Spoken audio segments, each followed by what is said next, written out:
Orang-orang yang mendengarkan, lantas mengerti, dan melakukannya, memperjuangkannya, menghasilkan buah dalam hidup sehari-hari, bagaikan tanah yang subur untuk kehidupan.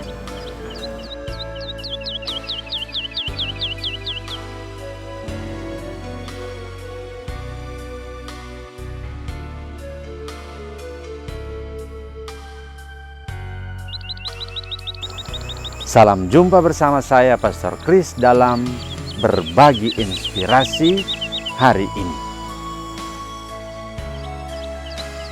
Ada macam-macam tipe orang dalam hidup sehari-hari yang rela mendengarkan tapi tidak mengerti. Ada yang rela mendengarkan tapi dalam kekhawatiran, dalam kesibukan.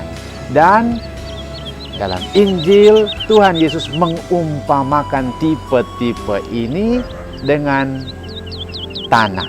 Ada tanah yang subur, ada tanah yang berbatu-batu, dan ada tanah yang penuh dengan semak duri. Artinya apa? Artinya mereka yang mendengarkan tapi tidak mengerti,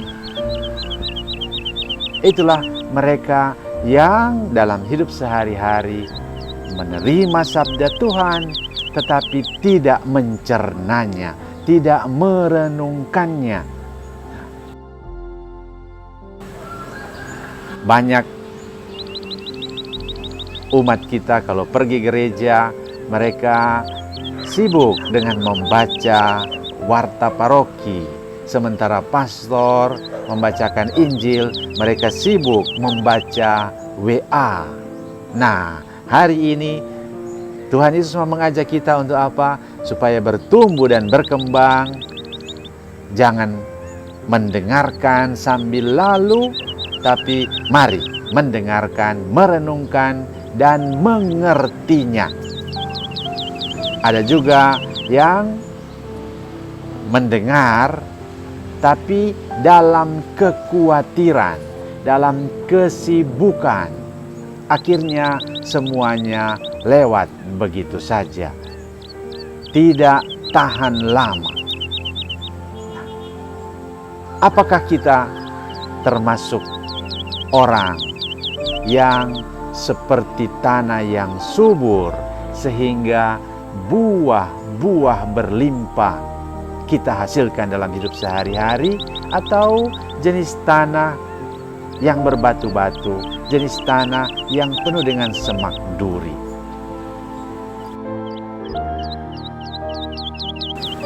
Bukan saja di gereja, tapi juga dalam hidup sehari-hari, dalam keluarga, ada banyak orang yang tidak rela mendengarkan yang lain. Yang ketika berbicara, mereka justru sibuk dengan gadget mereka. Ketika makan bersama dalam keluarga, mereka bukan memperhatikan yang lain, memperhatikan anggota keluarga, tapi justru memperhatikan gadget mereka. Banyak anak-anak sekarang juga bukan menatap orang tua, bukan menatap temannya, justru mereka menatap alat-alat yang ada di tangannya. Dan ini yang pelan-pelan akan menghasilkan hidup yang kering, hidup yang kesepian, hidup yang terasing, karena lebih erat, dekat, lekat bergaul dengan barang-barang yang mati. Bacaan Injil hari ini mengajak kita untuk merubah hidup kita menjadi orang-orang yang siap untuk menghasilkan buah dengan cara apa? Mendengar dengan perhatian, merenungkannya, dan memperjuangkannya sehingga menghasilkan buah berlimpah 100 kali lipat, 60 kali lipat, 30 kali lipat. Tuhan memberkati kita dalam usaha bersama-sama untuk berbuah dalam hidup sehari-hari. Tuhan Yesus memberkati.